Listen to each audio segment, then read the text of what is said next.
حاضرین جماعت، کافی عرصے سے آپ کے سامنے اسماعیلی ائمہ کی تاریخ کے متعلق ایک سلسلے وار لیکچر پروگرام کے متعلق اعلانات کیے جاتے رہے۔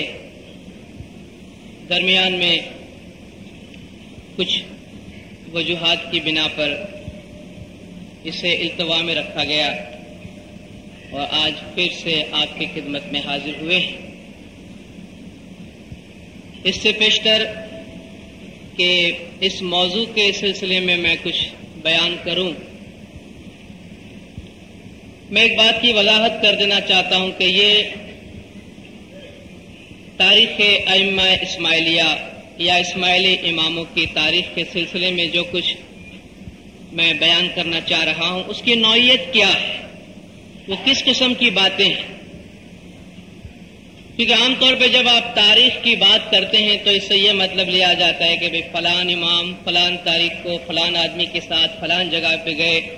اور اس مقام پر فلان قوم کے ساتھ یا فلان جماعت کے ساتھ لڑائی ہوئی، اتنے آدمی مارے گئے، اتنے زخمی ہوئے اور اس قسم کے واقعات۔ میں سمجھتا ہوں کہ ہماری جماعتی سطح پر ایسی باتیں مفید ثابت نہیں ہوتی ہیں اور نہ ہی جماعت کو ان باتوں کے متعلق جاننے کا کوئی خاص شوق ہوتا ہے۔ اگر سرکار مولانا حاضر امام شاہ کریم الحسینی صلوات اللہ علیہ کے فرمان کی روشنی میں کچھ کہنا چاہوں، جیسا کہ مولا نے فرمایا کہ تم اپنی تاریخ کا مطالعہ کرو اور جو ترقی ہوئی ہے، جو ڈیولپمنٹس ہوئے ہیں، تم ان کا جائزہ لو تاکہ تم یہ سمجھ سکو اور اپنے بچوں کو سمجھا سکو کہ امام کے کیا معنی ہے اور ایمان کے کیا معنی ہے۔ جو سرکار نے اپنے فرمان میں تاریخ کے مطالعے کی جس طریق کی طرف اشارہ فرمایا وہ یہ ہے کہ اس تاریخ کے مطالعے سے تم خود سمجھ سکو اور دوسروں کو سمجھا سکو کہ امام کیا چیز ہے اور ایمان کیا چیز ہے۔ تو میں بھی اسی پہلو سے تاریخ کے اہم واقعات کو آپ کے سامنے دہرانا چاہتا ہوں۔ یہ کوئی نئی باتیں تو نہیں ہوں گی، لیکن صرف یاد کو، ہماری یادداشت میں کوئی اہم واقعات کو محض دہرانا اور تازہ کرنا ہوں گی۔ آپ یوں سمجھ لیجئے کہ آپ کوئی تاریخ کی کتاب نہیں پڑھ رہے ہیں یا اسماعیلی تاریخ پر یا اسماعیلی تاریخ کے کسی پیچیدہ مسئلے پہ آپ کوئی تنقیدی تحقیقی مقالہ نہیں سن رہے ہیں،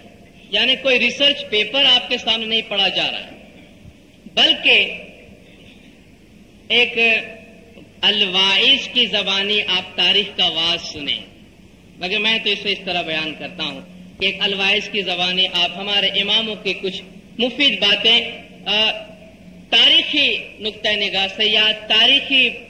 معاملے میں جس کی اہمیت ہے یا جسے جگہ دی گئی ہے اس طرح آپ کے سامنے میں بیان کروں گا۔ اس لیے آپ سے میری گزارش ہے کہ آپ اسی نظر سے اس کو دیکھیں جس طرح میں آپ کے سامنے اس وقت بیان کر گیا، نہ کہ کوئی تاریخ کی تنقیدی کتاب کے طور پر، اس لیے کہ اس میں جگہ کی خاص اہمیت نہیں ہوگی، اس میں کسی خاص تاریخ کی کوئی خاص اہمیت نہیں ہوگی، بلکہ موٹے موٹے واقعات جنہیں جماعت اپنے ذہن میں زندہ رکھنا چاہتی ہیں وہ آپ کے سامنے بیان کروں۔ ہماری تاریخ مختلف ادوار سے گزرے ہیں اور ہمارے ائمہ نے مختلف علاقوں میں اپنی زندگی گزاری ہے۔ ہماری تاریخ کے دوران ہمارے امام کے پاس حکومت بھی رہی ہے اور ہماری تاریخ کے دوران ہمارے اماموں کے پاس حکومت نہیں بھی رہی۔ ہمارے تاریخ میں ایسے ادوار بھی آئے کہ تاریخ اسلام کے بڑے بڑے علماء ہمارے امام سے تعلیم حاصل کرتے رہے۔ ایسے دور بھی آئے ہیں کہ جس میں ہمارے ائمہ نے عالم اسلام پر حکومت کی اور تاریخ اسلام پہ کبھی نہ مٹنے والے نقوش چھوڑے جنہیں آج بھی دنیا کے مورخ یاد کرتے ہیں اور جسے تاریخ اسلام کا سنہری باب قرار دیتے ہیں۔ ہماری تاریخ میں ایسا دور بھی آیا کہ امام چھپتے چھپاتے اپنی زندگی گزارتے رہے۔ امام نے کسی کو بتایا تک نہیں کہ میں امام، بلکہ سوائے چند بڑے بڑے دائیوں کے کسی کو پتہ نہیں ہوتا تھا کہ امام کا۔ ہماری تاریخ میں ایسا دور بھی آیا ہے کہ نہ صرف دنیا والوں کو بلکہ تاریخ نویسوں کو بھی یقین ہو گیا تھا کہ نہ اسماعیلی امام کوئی دنیا میں بچا ہے نعوذ باللہ، اور نہ کوئی اسماعیلی دنیا میں زندہ ہے اسماعیلی امام کا نام لیوا۔ لیکن آج ہم دیکھتے ہیں کہ ایک روشن دنیا میں، ترقی یافتہ دنیا میں لاکھوں کی تعداد میں اسماعیلی سانس لے رہے ہیں اور پر امید نگاہوں سے اپنے مستقبل کا جائزہ لے رہے ہیں اور مستقبل کی طرف دیکھ رہے ہیں۔ تو یہ ہماری تاریخ کے نشیب و فراز ہے۔ ہماری تاریخ میں عدل و انصاف کے واقعات بھی ہیں، اور ہماری تاریخ میں آپ کو ہر لمحے نظر آئے گا کہ لوگوں کو اسماعیلیوں کے خون سے کھیلنے کا کوئی شوق ہو گیا۔ ہر آن ان کا جی چاہتا ہے کہ بھئی چلو اسماعیلیوں کا قتل عام کیا جائے، اور اسماعیلیوں کے خون سے ہولی کھیلی جا رہی ہے۔ تو یہ اونچے نیچے واقعات ہماری تاریخ میں گزرے ہیں، اور ہماری تاریخ کے اہم ابواب کے بیان کا مقصد یہ ہے کہ ہمیں پتہ چلے کہ ہم نے کہاں سے ابتدا کی، کہاں پہنچے ہیں، اور اپنے ماضی کو دیکھ کر اب مستقبل میں ہمیں کہاں جانا ہے، اور امام حالات کے پیش نظر جو پالیسی اپناتے ہیں ہمیں اپنی تاریخ سے اس کی نشانیاں ملاتی ہیں۔ ہم اپنی تاریخ کی روشنی میں ہمارے عظیم پیروں، ہمارے عظیم دائیوں اور ائمہ کرام کی شاندار کارکردگیوں اور خدمات کو اپنی نظر کے سامنے رکھ کے یہ دیکھ سکتے ہیں کہ ہماری تاریخ، ہمارا ماضی کتنا شاندار تھا۔ لیکن ہم وہ نہیں ہیں جو یہ کہے کہ پدرم سلطان بود، میرا باپ بادشاہ تھا، میں کچھ بھی ہوں، اس کی کوئی بات نہیں۔ ہم ان لوگوں میں سے نہیں ہیں۔ ہمارا باپ اگر سلطان تھا تو اب بھی میں بھی سلطان ہوں، اور مستقبل میں بھی ہم سلطان ہوں گے۔ یہ ہمارا نہج ہے، یہ ہمارا طریقہ ہے، اور انشاءاللہ اسی طریق پر اسماعیلی گامزن ہوں گے۔ چنانچہ تعارف کے بعد میں گزارش کرتا ہوں کہ کسی امام کی تاریخ کو شروع کرنے سے پہلے مختصراً ہمیں یہ معلوم ہونا چاہیے کہ امامت کیا ہے۔ آپ نے اعلان تو یہ سنا کہ تاریخ امامت تو خدا کا نور ہے، اس کی کوئی تاریخ ہی نہیں ہوتی۔ تاریخ ائمہ اسماعیلیہ ہے یہ، اسماعیلی اماموں کی تاریخ، ان شخصیتوں کی زندگی کے حالات جن میں نور امامت وقتاً فوقتاً جلوہ افروز ہوا۔ ابتدائے آفرینش سے جب سے اللہ تبارک و تعالیٰ نے اس کائنات کو پیدا کی، ہم جانتے ہیں اسماعیلی اسلامی تعلیمات کے مطابق اللہ تبارک و تعالیٰ نے روئے زمین پہ رہنے والوں کو کبھی بھی ہدایت سے خالی نہیں چھوڑا۔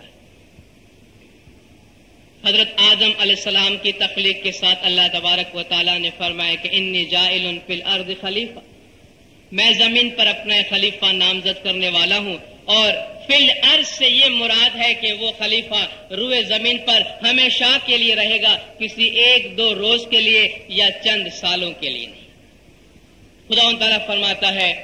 کہ وَإِن مِّن أُمَّةٍ إِلَّا خَلَا فِيهَا نَذِيرٌ، کوئی امت ایسی نہیں گزری جن میں کوئی ڈرانے والا نہ گزرا۔ وَلِكُلِّ قَوْمٍ هَادٍ، کوئی زمانہ ایسا نہیں گزرا جس میں کوئی ہدایت کرنے والا نہ گزرا۔ اور روایت کے مطابق 1,24,000 پیغمبر دنیا میں تشریف لائے، اور حضور اکرم صلی اللہ علیہ وآلہ وسلم صلوات اللہ علیہ اسلام کے آخری پیغمبر، آخری رسول ہوئے، جو 571 عیسوی 20 اپریل کو اپنے جسمانی جامع کے ساتھ اس دنیا میں پیدا ہوئے، اور حضرت امیر المومنین مشکل کشا مولا مرتضی علیہ الصلوۃ والسلام تقریباً 598 یا 600 عیسوی میں اس دنیا میں جسمانی طور پہ تشریف لائے۔ حضور اکرم،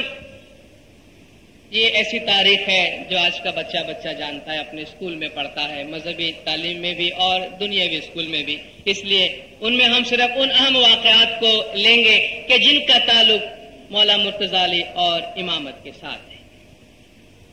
حضور اکرم بچپن ہی سے انتہائی شریف، جیسا کہ ایک پیغمبر کو ہونا چاہیے، انتہائی نیک اور اخلاق حمیدہ اور خصائص ستودہ کے مالک تھے، اور اسی وجہ سے آپ کو نبوت سے کافی پہلے امین اور صادق کے نام سے یاد کیا جاتا ہے کہ آپ بڑے امانت دار ہیں اور بڑے سچے ہیں۔ جب آپ کی عمر 40 سال کی ہوئی تو اللہ تبارک و تعالیٰ کی طرف سے آپ پر نبوت نازل ہوئی. یوں کہیے کہ آپ کو نبی بنایا گیا، پیغمبر بنایا گیا، اور نبوت کے منصب عالیہ سے آپ کو سرفراز کیا گیا. غار حرا میں حضور اکرم اپنی شادی کے بعد، جو آپ کی 25 سال کی عمر میں آپ کی شادی ہوئی تھی، اور اس کے بعد آپ غار حرا میں تفکر میں رہتے تھے، عبادت بندگی میں رہتے تھے، اور 40 سال کی عمر میں غار حرا میں آپ پر جبرائیل امین قرآن حکیم کی پہلی سورۃ العلق کے ابتدائی 5 آیتیں، اقرأ بسم ربک الذی خلق خلق الانسان من علق اقرأ وربک الاکرم الذی علم بالقلم علم الانسان ما لم یعلم،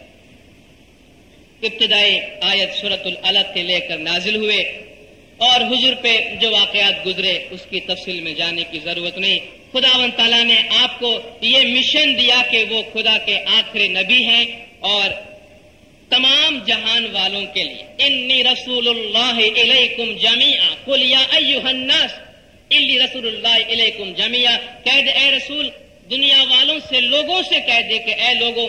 میں تم تمام کی طرف اللہ تبارک و تعالیٰ کی طرف سے رسول بنا کر بھیجا گیا. حضور اکرم جب اسلام کا پیغام لے کر آئے، اس سے پہلے عربستان کی حالت بہت ہی خراب تھی. یوں کہہ لیجئے کہ انسانی اقدار پامال ہو چکے. ایسے میں حضور کے پیغام کو فوری طور پہ کوئی سننے والا نہیں تھا. آپ پہ سب سے پہلے ایمان لانے والی خاتون آپ کی زوجہ حضرت خدیجہ تھی، اور مردوں میں سب سے پہلے امیر المومنین مرتضی علی مولا مشکل کشا نے آپ کی تصدیق. بعض اوقات ہم انجان میں یہ بات کہہ دیتے ہیں کہ مولا مرتضی علی سب سے پہلے نبی صاحب پر ایمان لائے. امام کبھی کسی پہ ایمان نہیں لاتا، وہ تو امام ہے، اس کے گھر سے ایمان جنم لیتا. امام کسی پہ کیا ایمان لائے؟ بلکہ نبوت اور امامت تو ایک ہی منصب تھے جس کے 2 رخ تھے. بلکہ یہ کہیے کہ مولا مرتضی علی نے رسول اکرم کے منصب نبوت کی تصدیق کہ ہم کہتے ہیں اور ہم باور کرتے ہیں کہ واقعی آپ اللہ کے رسول ہیں. اور اسی وجہ سے مولا مرتضی علی عربوں میں سابق العرب کے نام سے مشہور تھے، یعنی سب سے پہلے حضور اکرم صلی اللہ علیہ وسلم کی تصدیق کرنے والے، آپ کی نبوت پہ باور کرنے والے. حضور نے شروع میں اپنے گھر میں، اہل خاندان میں، گنتی کے چند لوگوں میں نبوت کی اور اسلام کی تشہیر کی. پھر آپ کو فرمان ہوا کہ جو کچھ آپ کی طرف نازل کیا گیا ہے اب آپ ذرا اپنے گھر سے باہر رشتہ داروں کو یہ سنائیے. چنانچہ حضور نے ایک میٹنگ بلائی جس میں اپنے اہل خاندان کو اور رشتہ داروں کو دعوت دی، جس میں آپ نے ایک تقریر فرمائی اور یہ فرمایا کہ مجھے خدا نے رسول اور نبی بنا کر بھیجا ہے، اور میں اس معاملے میں بالکل سچا ہوں. تم اگر میری باتوں پہ یقین کرو گے تو تمہارے حق میں بھلائی ہے، ورنہ میں تمہیں عذاب آخرت سے ڈراتا ہوں. اور حضور نے اس وقت یہ سوال فرمایا تمام حاضرین سے کہ تم میں سے کون ہے جو اس کام میں میری مدد کرے؟ مولا مرتضی علی اس وقت چھوٹی عمر کے تھے، کہتے ہیں تقریباً 13 سال کی عمر. آپ کھڑے ہو گئے، دبلے پتلے تھے، ٹانگیں پتلی تھی، اور عرض کی یا رسول اللہ، گو کہ میں چھوٹا ہوں، عمر میں بھی کمزور ہوں، ٹانگیں پتلی ہیں، لیکن میں آپ کو اس کام میں آپ کی مدد کروں گا. ان باتوں کو اس لیے دہراتا ہوں کہ آپ دیکھیں کہ یہ ایک ڈیوائن پلان ہے، اللہ تبارک و تعالیٰ کی طرف سے پہلے ہی سے ایک منصوبہ بنایا ہوا ہے جس کے تحت نبوت کے ساتھ ساتھ امامت کو لوگوں کے سامنے انٹروڈیوس کیا جائے، پیش کیا جائے. تو حضور نے مولا مرتضی علی کو بیٹھے رہنے کا فرمایا اور حاضرین سے سوال کیا. 3 مرتبہ آپ نے سوال کیا، تینوں مرتبہ مولا مرتضی علی کھڑے ہوئے. تو حضور نے فرمایا کہ ہاں علی میرا بھائی ہے. ویسے بھائی بھی تھے، چچزاد بھائی تھے. حضور اکرم کے والد حضرت عبداللہ اور مولا مرتضی علی کے والد حضرت ابو طالب دونوں آپس میں سگے بھائی تھے، اور ان کے والد حضرت عبد المطلب تھے. اس طرح وہ عمزاد چچزاد بھائی بھی تھے. لیکن حضور نے فرمایا دیکھو یہ میرا بھائی ہے، میرا وسیع جانشین، میرا وزیر ہے، ہمکار ہے، میرے ساتھ کام کرنے والا، اور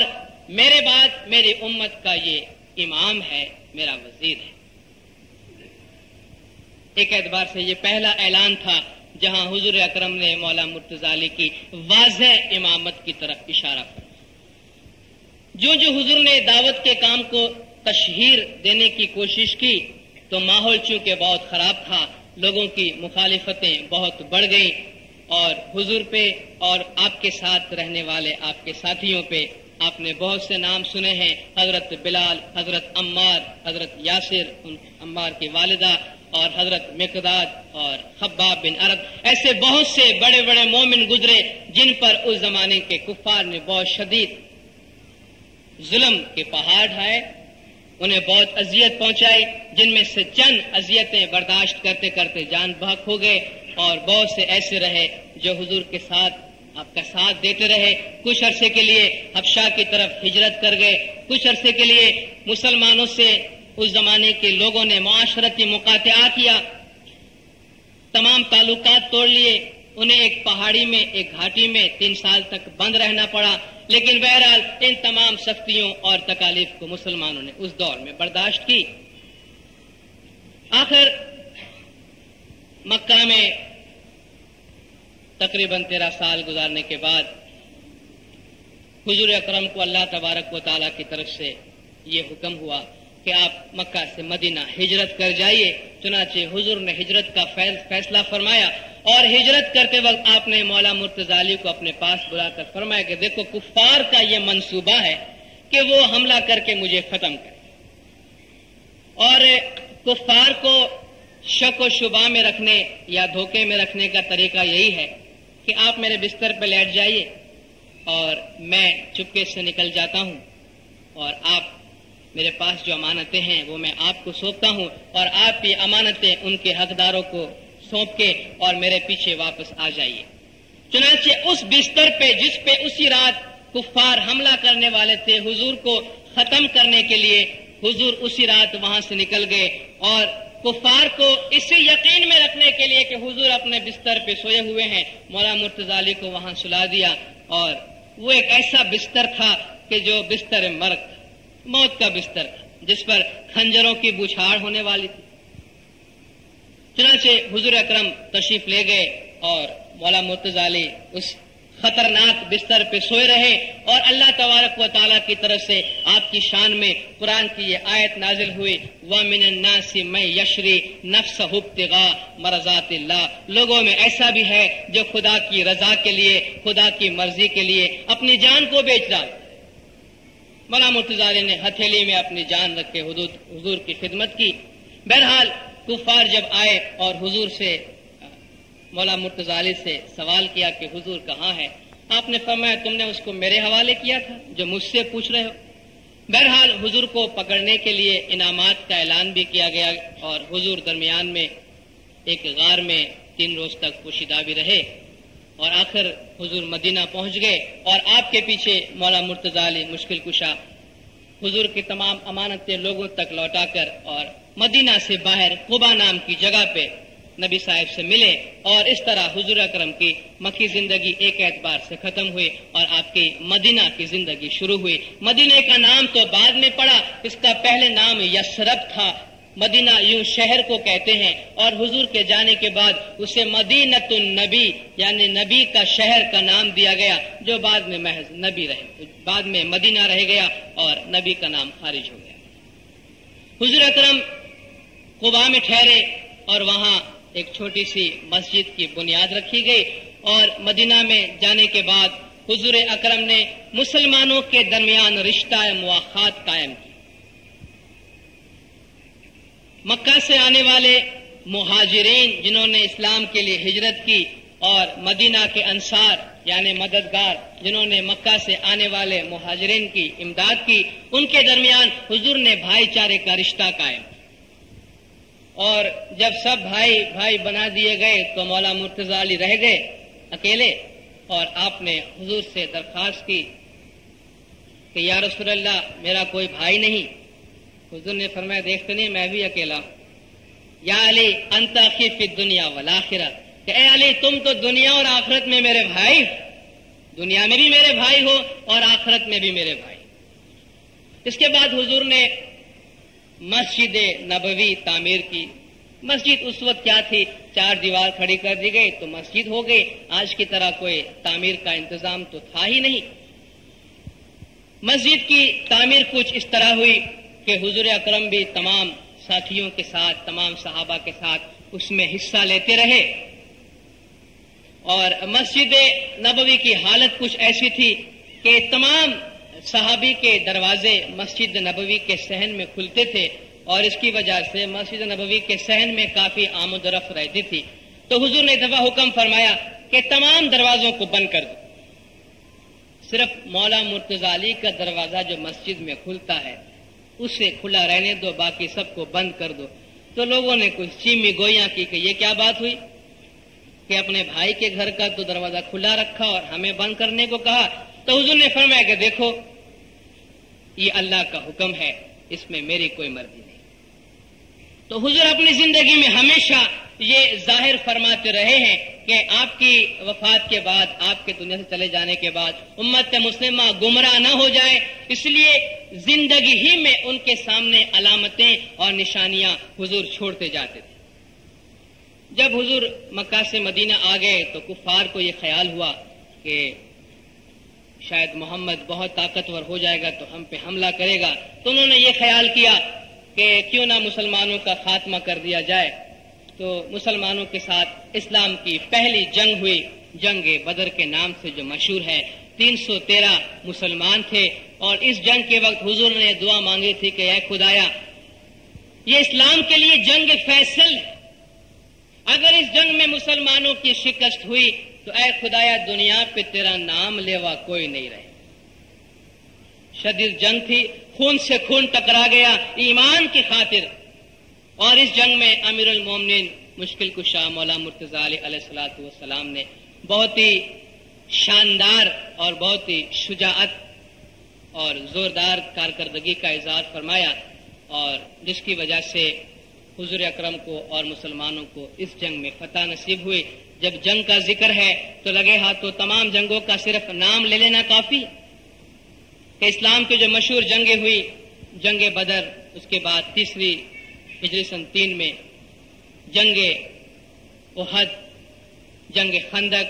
جنگ خیبر، تمام مقامات جہاں جہاں حضور اکرم کو کفار کے مقابلے کی ضرورت پیش آئے، مولا مرتضی علی ہمیشہ آپ کے ساتھ ہیں۔ ہر جنگ میں آپ نے شجاعت اور بہادری کا ثبوت دیا۔ بعض جنگوں میں ایسے حالات بھی پیش آئے جن کا ذکر قرآن حکیم میں ملتا ہے۔ مثلا ایک جنگ میں جب یہ شبہ ہوا کہ حضور کی ایک ہم شکل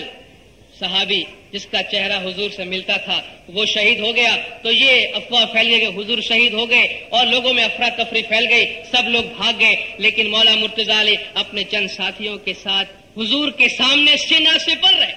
صرف گنتی کے چند مسلمان حضور کے ساتھ رہے، اور قرآن حکیم کی آیات ہے کہ تم پہاڑی پہ چڑھے جا رہے تھے، بھاگے جا رہے تھے، حضور تمہیں بلا رہے تھے اور تم مڑ کر بھی نہیں دیکھتے۔ 2 جنگوں میں ایسے واقعات پیش آئے، لیکن تمام حالات میں مولا مرتضی علی ہمیشہ حضور اکرم کے سامنے حضور کی حفاظت کے لیے سینہ سپر رہے، اور ایک جنگ میں تو آپ نے اتنے سارے وار برداشت کیے کہ آپ کے جسم کا کوئی حصہ ایسا نہیں تھا جہاں آپ کو زخم نہ آیا۔ دوسری ہجری میں ہی مولا مرتضی علی کی شادی حضور اکرم کی دختر حضرت بی بی فاطمہ سے ہوئی۔ اس سے پہلے ہم کسی کی گلا کی بات نہیں کرتے ہیں، کیونکہ ہمارا طریقہ نہیں ہے ہم کسی کو برا بھلا کہیں، لیکن بعض تاریخی حقائق ہیں کہ جنہیں بیان کرنا ضروری ہوتا ہے، اور وہ یہ ہے کہ حضرت بی بی فاطمہ کی شادی کے لیے پہلے حضور کے صحابی حضرت ابو بکر نے پیغام بھیجا تو حضور اس کے لیے خاموش رہے۔ اس کے بعد حضرت عمر نے بھی پیغام بھیجا کہ بی بی فاطمہ سے ان کی شادی کر دی جائے، حضور اکرم خاموش رہے۔ لیکن جب مولا مرتضی علی نے اس سلسلے میں اپنا پیغام بھیجا تو حضور نے فرمایا ہاں میں اسی کا انتظار کر رہا تھا، اس لیے کہ اس کے متعلق مجھے اللہ تبارک و تعالیٰ کا فرمان ہے، مجھے اس کے لیے خدا کا حکم ہے۔ چنانچہ بی بی فاطمہ کی شادی مولا مرتضی علی سے ہوئی، اور ان کے فرزندوں میں مشہور حضرت حسن اور حضرت امام حسین، جن کا ذکر آگے آئے گا۔ حضرت عمر کہا کرتے تھے اس شادی کے بارے میں کہ حضرت علی کو 3 چیزیں ایسی حاصل ہوئی ہیں کہ ان میں سے اگر ایک بھی مجھے حاصل ہوتی تو سرخ اونٹوں سے زیادہ مجھے عزیز ہوتی، اور اس وقت اونٹ لوگوں کو بہت پیارے تھے۔ کہتے اگر ان میں سے ایک بھی مجھے مل جاتی تو سرخ اونٹوں سے بہت زیادہ پیاری ہوتی، اور ان میں سے ایک بات تو یہ ہے کہ اس کی شادی بی بی فاطمہ سے ہو۔ میں نے جنگوں کا ذکر کیا، اس میں ایک ایسی جنگ کہ جس میں مولا مرتضی علی کا ذکر خصوصی طور پہ آتا ہے، وہ جنگ خیبر ہے۔ خیبر کا علاقہ جو یہودیوں کا مرکز تھا، اور حضور نے اسے فتح کرنے کے لیے اور یہودیوں کا سرنگوں کرنے کے لیے اس سے پہلے بہت سے مہم روانہ کی، لیکن تقریباً سب ناکام ہو کر واپس آئے، اور آپ اس کے متعلق پہلے بہت کچھ سن چکے ہیں، کچھ تاریخی انداز میں اور کچھ افسانوی انداز میں۔ چنانچہ حضور نے آخر میں یہ فرمایا کہ کل صبح میں علم اس کو دوں گا جو بھاگنے والا نہیں ہے اور جس کے ہاتھ میں خیبر کی فتح لکھی ہوئی ہے۔ بہت سے بڑے بڑے صحابی لکھتے ہیں کہ رات بھر ہمیں نیند نہیں آئی اور ہم نے اسی بے چینی میں گزارا، اور یہ آرزو ہمارے دلوں میں جنم لے رہی تھی کہ صبح یہ قرارن غیر فرارن جو ہے، کہ جو ڈٹ کے رہنے والا ہے اور بھاگنے والا نہیں ہے، کاش اس میں ہمارا نام آ جائے۔ اور سب کو یقین تھا کہ بھئی مولا مرتضی علی کا نام تو آنے والا ہی نہیں، اس لیے کہ ان کو آشوب چشم تھا، ان کی آنکھوں میں بہت درد تھا۔ اس لیے انہوں نے کہا کہ بھئی علی کا نام تو چھوڑ دو، وہ تو لسٹ سے خارج ہے، اب ہم میں سے کسی کو یہ مہم ملنی ہے اور ہم قرار غیر فرار میں ہمارا نام شمار ہوگا۔ دوسرے دن حضور نے مجمع بلایا، اور کچھ لوگ بیان کرتے ہیں کہ ہم یوں اونچے ہو کر دیکھ رہے تھے کہ کہیں حضور مجھے تو نہیں ڈھونڈ رہے، اونچے ہو کر دیکھ رہے تھے کہیں حضور مجھے تو نہیں ڈھونڈ رہے۔ تو کہتے اچانک حضور کی آواز سنائی دی کہ علی کہاں؟ لوگ حیران ہوئے کہ یہاں بھی علی کا نام، سب کو یقین تھا کہ علی تو نہیں آ سکتا۔ حضور نے فرمایا علی کہاں ہے؟ مولا علی کو بلایا گیا، آپ نے عرض کی رسول اللہ میرے آشوب چشم میں، آنکھوں میں سخت درد۔ حضور نے اپنا لعاب دہن، اپنے منہ کا پانی، زبان کا پانی نکال کے مولا مرتضی علی کے آنکھوں میں لگایا اور فرمایا جاؤ۔ اور آپ کو معلوم ہے کہ یہ مہم مولا مرتضی علی کے ہاتھوں فتح ہوئی۔ 9 ہجری میں تبوک کی جنگ ہوئی۔ یوں تاریخ میں یہ جنگ تبوک کے نام سے مشہور ہے، لیکن دراصل یہ جنگ تھی بھی نہیں، واقعہ تبوک ہے، کیونکہ جنگ کے لیے گئے تھے جو جنگ نہیں ہوئی۔ حضور نے تمام مجاہدین کو اپنے ساتھ چلنے کا حکم دیا، لیکن مولا مرتضی علی کے بارے میں فرمایا کہ تم پیچھے رہو، عورتوں اور بچوں کے درمیان۔ چنانچہ مولا مرتضی علی کو کچھ شکایت ہوئی۔ اس کی تفصیل کی ضرورت اس لیے نہیں ہے کہ اس سے پہلے کئی مرتبہ تبوک کے واقعات بیان کیے جا چکے ہیں۔ تو مولا مرتضی علی نے حضور سے شکایت کے لہجے میں کہا یا رسول اللہ یہ کیا بات ہے کہ میں مجاہدوں کا مجاہد ہوں اور مجھے عورتوں اور بچوں کے پیچھے چھوڑتے ہیں اور آپ دوسروں کو جنگ میں لے جاتے ہیں۔ حضور نے فرمایا کہ اے علی کیا تو اس بات سے خوش نہیں ہے کہ انت منی بمنزلت ہارون من موسیٰ، کہ تیری نسبت میرے ساتھ وہ ہے جو ہارون کی موسیٰ کے ساتھ تھی، کہ جب موسیٰ کوہ طور پہ گیا تو اپنی امت کو سنبھالنے کے لیے ہارون کو چھوڑ گیا، اور یہ کہ ہارون موسیٰ کا جانشین تھا، اس کا وزیر تھا، اور تو میرا وزیر ہے، میرا جانشین ہے، میرا وصی ہے۔ یہ بھی ایک موقع ہے کہ دنیا والوں کو بتایا جائے کہ تیرے ساتھ میرا کیا تعلق ہے اور کیا رشتہ ہے۔ اسی سال قرآن حکیم کی سورہ توبہ، جسے سورۃ البراۃ بھی کہتے ہیں، وہ نازل ہوئی، اور حضور نے اپنے ایک صحابی حضرت ابو بکر کو یہ سورہ دے کر فرمایا کہ حج کے موقع پر اس سورے کا اعلان کرو، لوگوں کو سناؤ۔ لیکن حضرت ابو بکر روانہ ہوئے کہ حضور نے فوراً فرمایا کہ مجھے خدا کا حکم نازل ہوا ہے کہ اس سورہ کو کوئی ایسا آدمی جا کے سنائے کہ جو مجھ سے ہے، یا میں خود جاؤں یا وہ جائے جو مجھ سے ہے۔ تو حضور نے مولا مرتضی علی کو اپنی اونٹنی دے کے فرمایا کہ تم تیزی سے جاؤ اور حضرت ابو بکر سے سورۃ البراۃ لے کر، اور تم خود اسے حاجیوں کے سامنے اعلان کرو. اور حضور نے فرمایا اس وقت کہ علی مجھ سے ہے اور میں علی سے ہوں. جو کچھ میں کہنا چاہتا ہوں وہ یا میں کہہ سکتا ہوں یا میرے بعد صرف علی کہہ سکتا ہے, دوسرا کوئی میری ترجمانی نہیں کر سکتا. حضور کے زمانے میں قرآن حکیم کی ایک آیات کے پس منظر میں, جسے آیت مباہلہ کہتے ہیں, ایک بہت ہی اہم واقعہ پیش آیا کہ نجران کے کچھ عیسائی حضور کے ساتھ بحث و مباحثہ کرنے کے لیے آئے, اور جب بحث و مباحثہ آگے بڑھ گیا تو مباہلہ کی صورت آئی. اور مباہلہ اسے کہتے ہیں کہ دو گروہ اپنی صداقت کو منانے کے لیے ایک جگہ جمع ہو جاتے ہیں اور خدا سے قہر مانگتے ہیں, عذاب مانگتے ہیں کہ جو جھوٹا ہے اسے خدا ختم کر دے. فمن حاجک فیہ من بعد ما جاءک من العلم, قرآن حکیم کی یہ آیت مباہلہ بڑی مشہور. تو جب مباہلہ کی نوبت آئی تو خدا نے حضور کو فرمایا کہ تم مباہلہ کی دعوت دو. فقل تعالوا ندعو ابناءنا وابناءکم ونساءنا ونساءکم وانفسنا وانفسکم, چلو ہم اپنے بچوں کو بلاتے ہیں, تم اپنے بچوں کو بلاؤ. ہم اپنی عورتوں کو بلاتے ہیں, تم اپنی عورتوں کو بلاؤ. ہم اپنی جان کو بلاتے ہیں, تم اپنی جان کو بلاؤ. اور ہم مباہلہ کرتے ہیں, عذاب مانگتے ہیں خدا کی طرف سے, اور جو جھوٹا ہے اس پہ خدا کی لعنت اترے. چنانچہ کہنے کا مقصد یہاں صرف یہ ہے کہ حضور نے ابناءنا یعنی اپنی اولاد کے لیے حسنین کو لائے, حضرت حسن اور حضرت امام حسین کو لے کر آئے. نساءنا یعنی اپنی عورتوں کے لیے حضور بی بی فاطمہ کو لے کر آئے. یہ ایک ایسی روایت ہے جسے اہل شیعہ اور اہل سنت تمام قبول کرتے ہیں. انفسنا یعنی اپنی جان کے لیے حضور مولا مرتضی علی کو لے آئے. اس لیے مولا مرتضی علی کا ایک ٹائٹل نفس رسول بھی ہے, یعنی رسول کی جان. جب یہ 5 چہرے آ رہے تھے, اہل بیت جسے قرآن میں اہل بیت کے نام سے بھی یاد کیا گیا ہے, 5 تن پاک,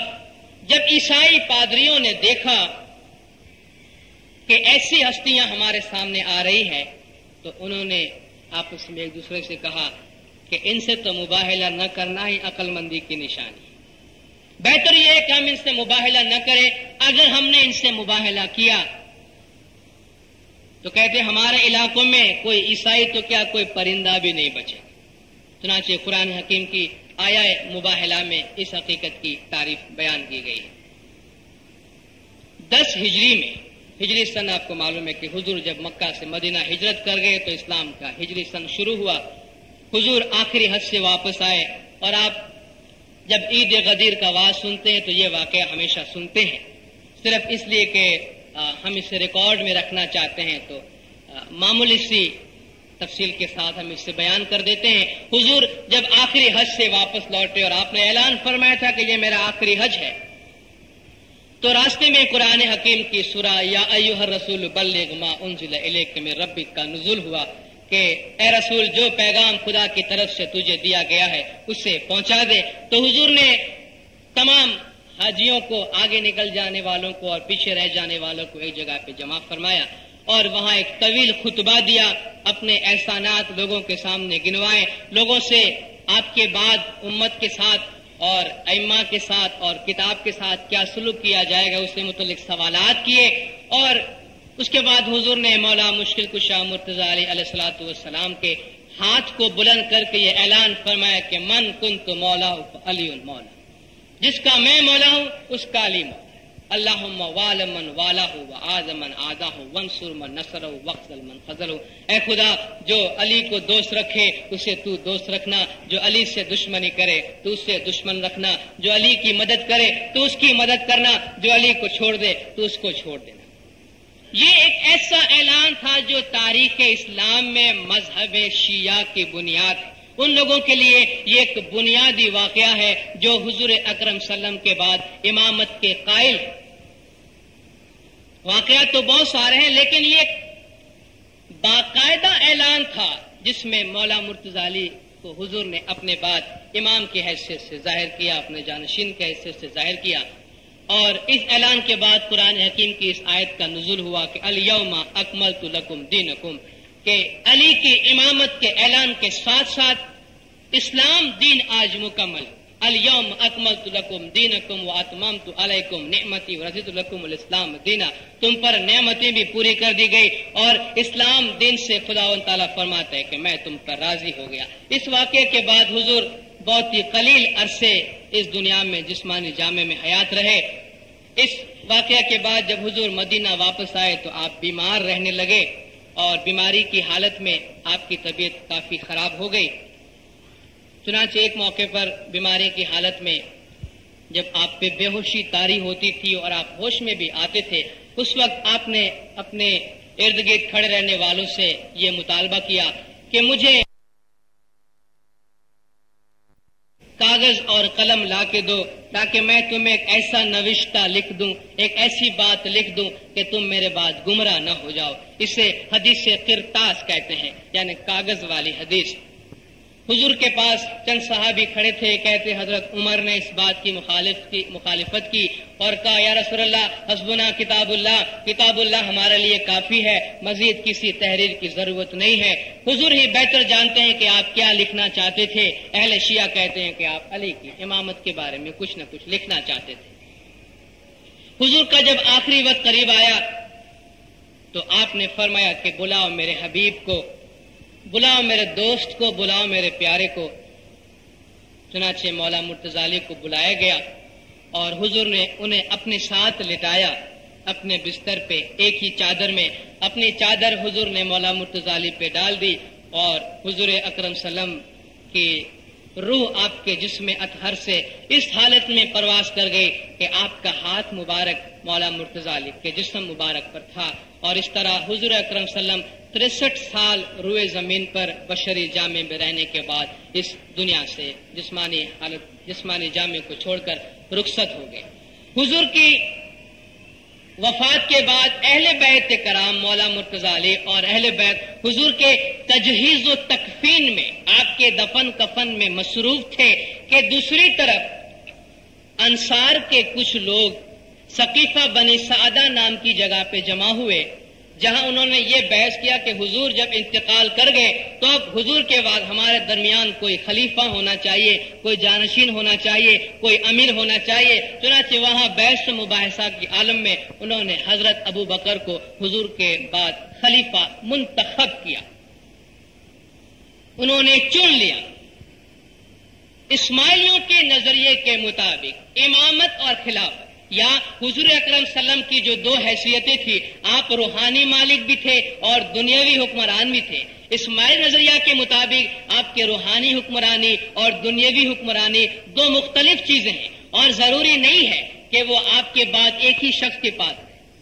چنانچہ اسماعیلی عقیدے کے مطابق حضور اکرم کے بعد آپ کا روحانی منصب یعنی امامت مولا مشکل کشا مرتضی علی کے پاس رہا، لیکن بعض لوگوں نے سیاسی اغراض و مقاصد کی خاطر اپنے بعد حضرت ابو بکر کو اپنا خلیفہ تسلیم کیا، اور مولا مرتضی علی اس معاملے میں جیسا کہ سرکار آقا سلطان محمد شاہ صلوات اللہ علیہ سرکار نے اپنے پیغام میں فرمایا ہے کہ مولا مرتضی علی نے اپنے زندگی میں اس مسئلے کو نہیں اٹھایا کہ خلیفہ کون ہونا چاہیے اور کون ہو گیا، اس لیے کہ آپ مسلمانوں کا خون خرابہ نہیں چاہتے تھے، اس لیے آپ نہ صرف خاموشی اختیار فرمائے بلکہ آپ نے حضرت ابو بکر، حضرت عمر اور حضرت عثمان جو یکے بعد دیگر خلیفہ ہوئے، آپ نے ان سے تعاون بھی کیا، ان کا ساتھ بھی دیا، اور کبھی آپ نے کوئی ایسا مسئلہ نہیں اٹھایا کہ جس سے مسلمانوں میں کوئی انتشار پیدا ہو۔ اور یہی بات مولا نے ہمیں فرمائے کہ ہم بھی پھر کوئی ایسا مسئلہ کیوں اٹھائے کہ جسے بدلنے کا اس وقت ہمیں کوئی اختیار نہیں۔ آپ نے بہت سے شیعوں کو دیکھا ہوگا جو اب بھی اسی جھگڑے میں الجھے ہوئے ہیں کہ رسول کے بعد خلیفہ کسے ہونا چاہیے تھا، جسے ہونا چاہیے تھا نہیں ہونا چاہیے،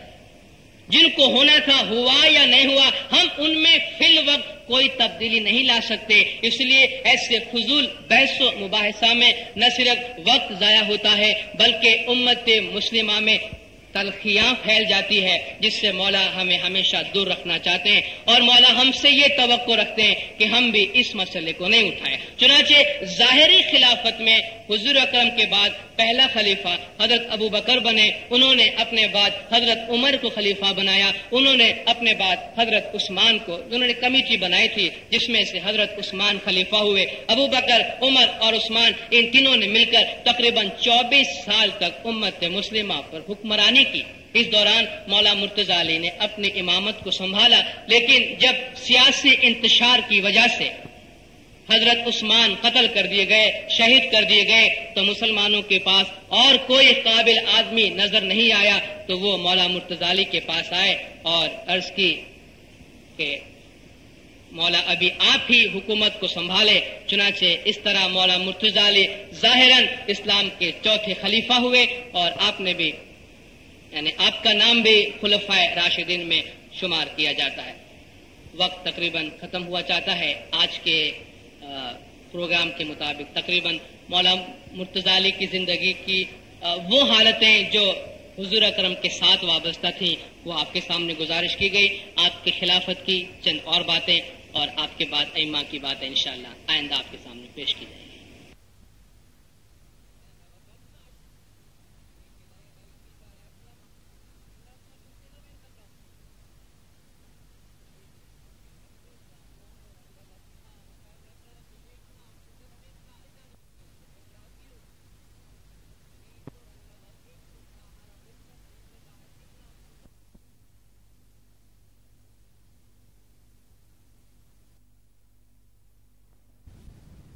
حاضرین جماعت، آپ کو یاد ہوگا کل حضور اکرم صلی اللہ علیہ وآلہ وسلم صلوات اللہ علیہ اور آپ کی حیات طیبہ کے دوران امیر المومنین حضرت علی مرتضیٰ مشکل کشا نے جس طرح زندگی گزاری اس کا کچھ بیان آپ کے سامنے پیش کیا گیا تھا، اور ختم یہاں پر ہوا تھا کہ حضور اکرم کی وفات کے بعد مولا مرتضیٰ علی سے سلسلہ امامت کا آغاز، اور دوسری جانب دنیاوی خلافت اور سیاست کے میدان میں حضرت ابو بکر، ان کے بعد عمر، پھر عثمان،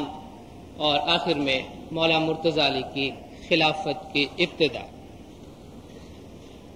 حضور اکرم صلی اللہ علیہ وآلہ وسلم اپنی زندگی کے دوران مولا مرتضیٰ علی کے بارے میں بہت کچھ فرماتے رہے۔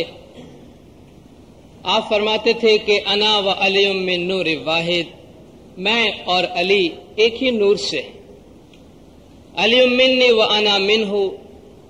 علی مجھ سے ہے میں علی سے،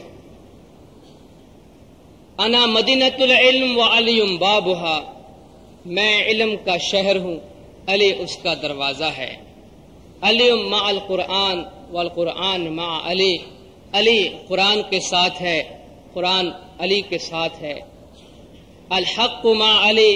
علی مع الحق، سچائی علی کے ساتھ ہے، علی سچائی کے ساتھ ہے، النظر الی وجہ علی عبادہ، علی کے چہرے کی طرف دیکھنا بھی عبادت ہے۔ ایک اعتبار سے یہ ان نظریاتی پہلو کی باتیں ہیں جو ذکر امام میں نہیں بلکہ ذکر امامت میں آتا ہے، تاہم چلتے چلاتے ہم اس کا بھی ذکر کرتے ہوئے آگے بڑھتے ہیں۔ امیر المومنین مرتضیٰ علی مولا مشکل کشا کی ولادت کی ایک بے نظیر خوبی یہ ہے کہ آپ کی ولادت خانہ کعبہ میں ہوئی تھی، اور یہ سعادت نہ اس سے پہلے اور نہ اس سے بعد کسی کو حاصل ہوئی ہے۔ آپ کی ولادت خانہ کعبہ میں اور آپ کی شہادت مسجد میں۔ مولا مرتضیٰ علی کو علی، حیدر، اسد، ان تین خاص ناموں سے یاد کیا جاتا تھا۔ ویسے آپ کے القاب بہت سارے تھے جو یقیناً آپ کے لیے دلچسپی کے باعث ہوں گے، مثلا امیر المومنین، اسد اللہ، ید اللہ، مرتضیٰ، مشکل کشا، شاہ مرداں، شیر یزداں، شاہ ذوالفقار، نفس رسول وغیرہ آپ کی شان میں بیان کیے گئے ہیں۔ کل میں نے ذکر کیا تھا کچھ خلافت کے مسئلے کے بارے میں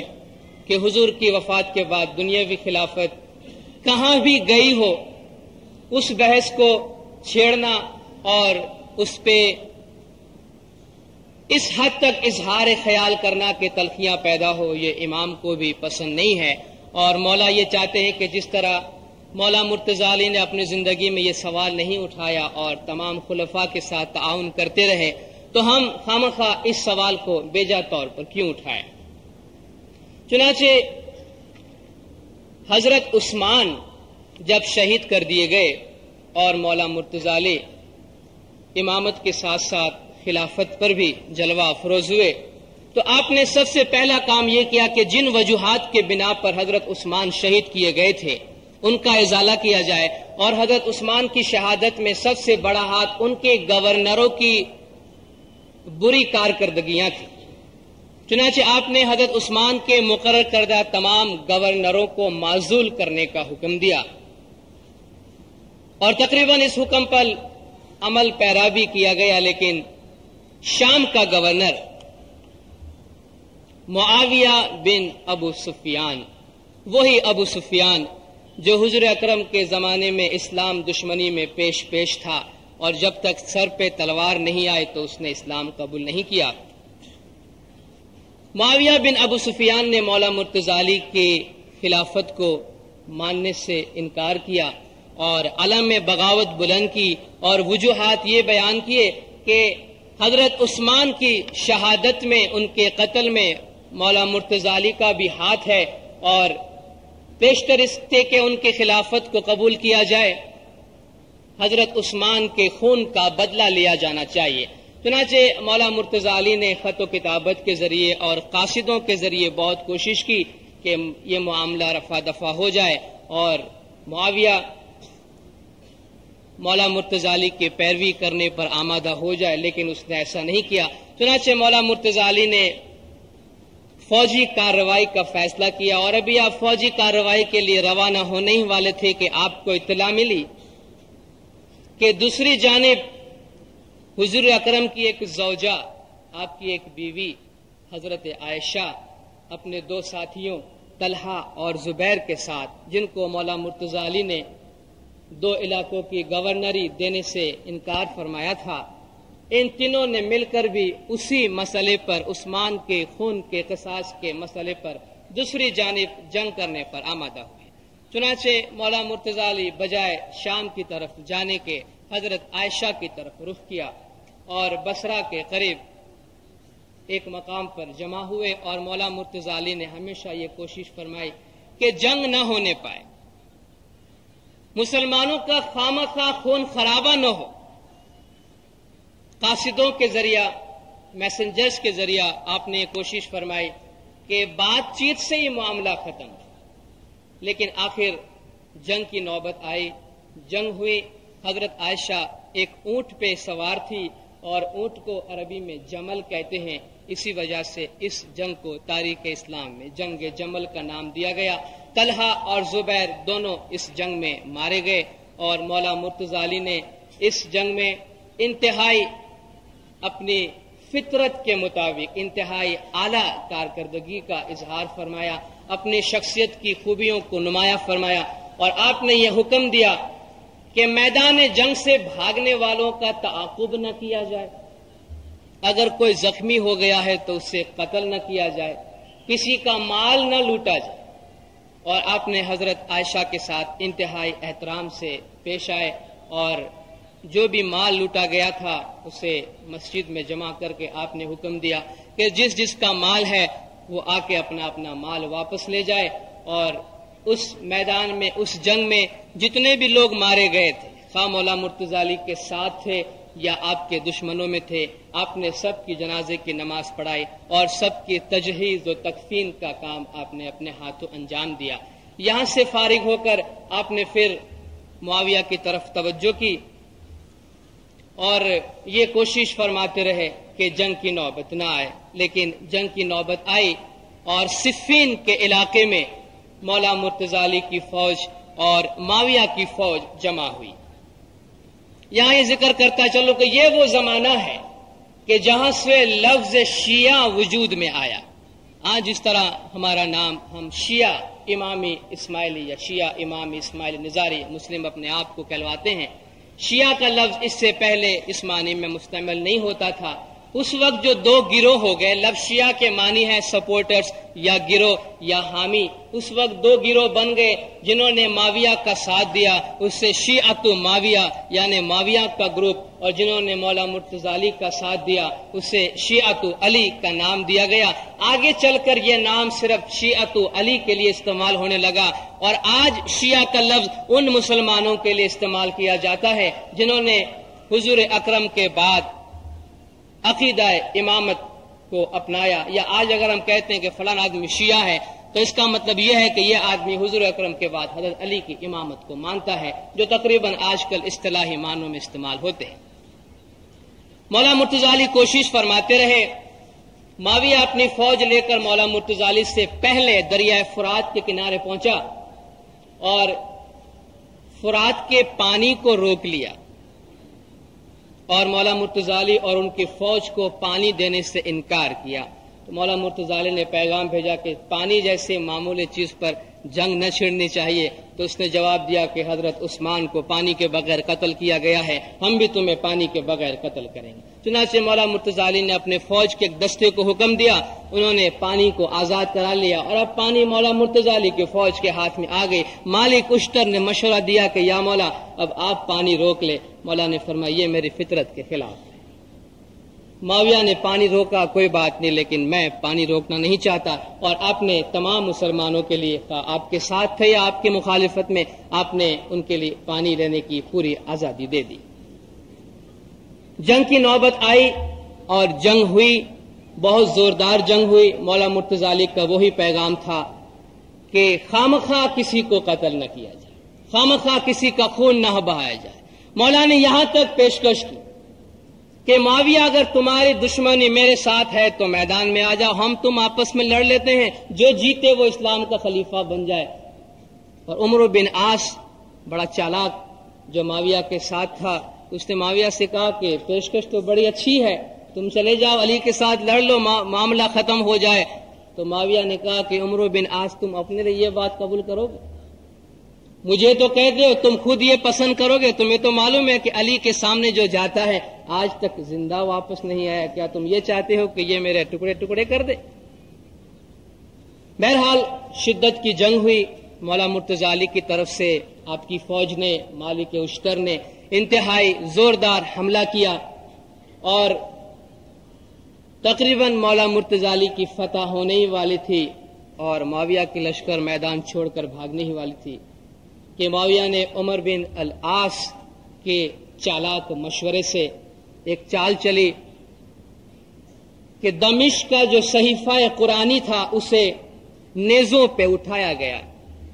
قرآن کو نیزوں پہ چڑھایا گیا، اور کچھ آدمی اس قرآن کو لے کے مولا مرتضی علی کی فوج کی طرف آگے بڑھے کہ بھئی ہم جنگ ختم کرنا چاہتے ہیں، ہمارے تمہارے درمیان خدا کی کتاب موجود ہے، پھر لڑنے کی کیا ضرورت ہے، آؤ ہم اور تم اس خدا کی کتاب کا فیصلہ قبول کرتے ہیں۔ مولا مرتضی علی نے اپنی فوج سے فرمایا کہ یہ ایک چال ہے،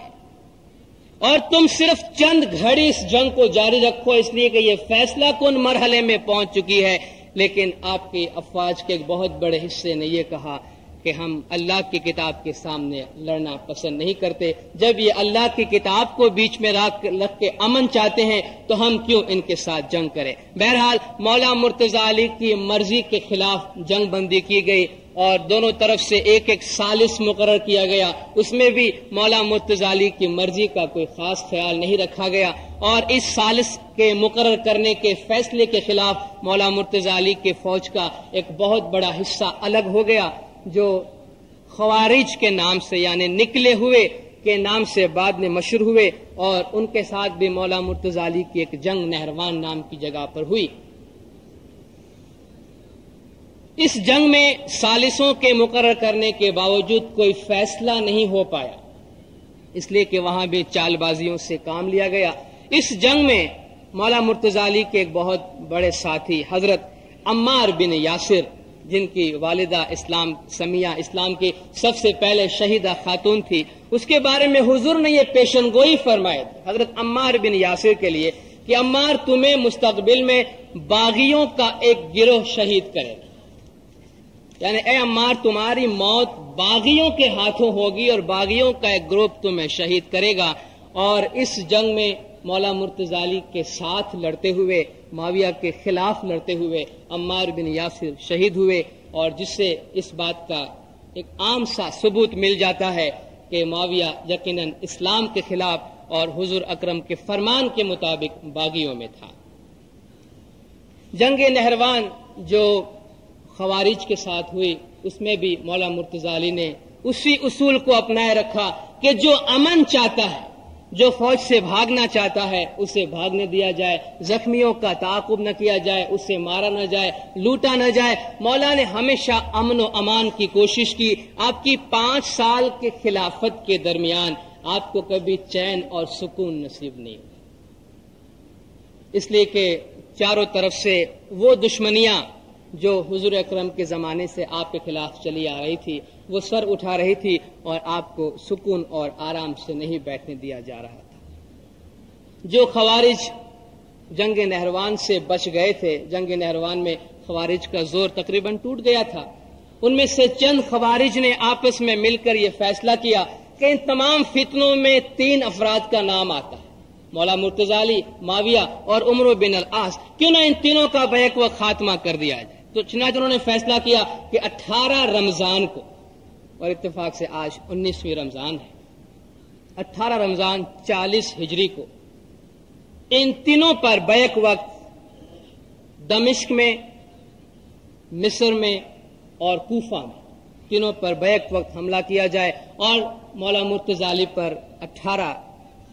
رمضان 40 ہجری کو کوفہ کی مسجد میں جبکہ آپ نماز کے لیے تشریف لائے، آپ پر ایک زہر آلود خنجر کے ذریعہ حملہ کیا گیا، جس سے آپ کو پیشانی مبارک پر چوٹ آئی، اور 21 رمضان کو آپ اس دار فانی سے جسمانی طور پہ کوچ کر گئے، اور آپ کی شہادت مسجد میں ہونے والے حملے کی وجہ سے ہوئی۔ آپ کی زندگی میں مالک اشتر خاص طور پر آپ کے دائیں ہاتھ کے حیثیت سے کام کرتے رہے، اور معاویہ تو یہ کہا کرتا تھا کہ مولا مرتضی علی کے 2 دائیں ہاتھ، ایک عمار بن یاسر ہے اور دوسرا مالک اشتر ہے۔ جب یہ دونوں شہید کر دیے گئے تو معاویہ نے کہا کہ ایک ہاتھ تو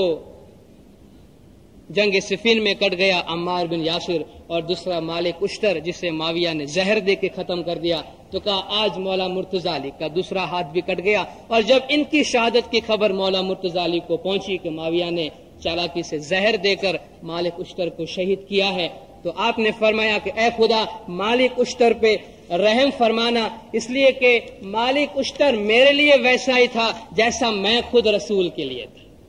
کہ جس طرح رسول کی مدد میں میں پیش تھا، اسی طرح مالک اشتر میری مدد میں پیش تھا، اور میری حفاظت میں وہ سینہ سپر ہو کے کھڑا رہ جایا کرتا تھا۔ اس مقام پر ذرا سی مولا مرتضی علی کی روحانی حیثیت کی طرف اشارہ کرتے ہوئے میں سرکار آقا سلطان محمد شاہ صلوات اللہ علیہ کے اس ارشاد کی طرف آپ کی توجہ مبذول کراتا ہوں جو مولا نے 1945 میں دار السلام کے مشن کانفرنس میں اپنے تقریر کے دوران فرمائے کہ جب ہم کہتے ہیں علی،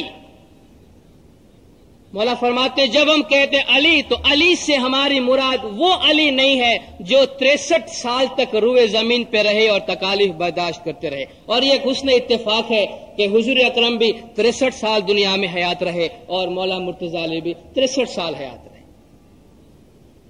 تو مولا نے فرمایا کہ ہم اس علی کی بات نہیں کرتے، ہم جب علی کہتے ہیں تو اس سے مراد نورانی علی ہے، ایٹرنل علی ہے، اور وہ نورانی علی ہے، علی کا وہ نور ہے جو ازل سے ہے اور ابد تک رہے گا۔ اور اسی طریق کو اور اسی پہلو کو ہمارے دائیوں نے اور ہمارے پیروں نے ہمیشہ اپنی دعوت میں جگا دی، اور وہ یہ کہ مولا مرتضی علی کا نور ازلی ہے اور ابدی ہے۔ مولا مرتضی علی کی شہادت کے بعد چونکہ آپ امام بھی تھے اور خلیفہ بھی تھے، تو امامت کے پہلو میں چونکہ آپ نے اپنے بعد اپنے بیٹے حضرت امام حسین پر امامت کی نصب فرمائی تھی، تو آپ ان کے بعد امام ہوئے۔ دوسری طرف کوفہ والوں نے، جو کہ مولا مرتضی علی کا دارالخلافہ تھا، حضرت حسن کو اپنا خلیفہ قبول کیا، لیکن حضرت حسن کچھ ہی مہینے بعد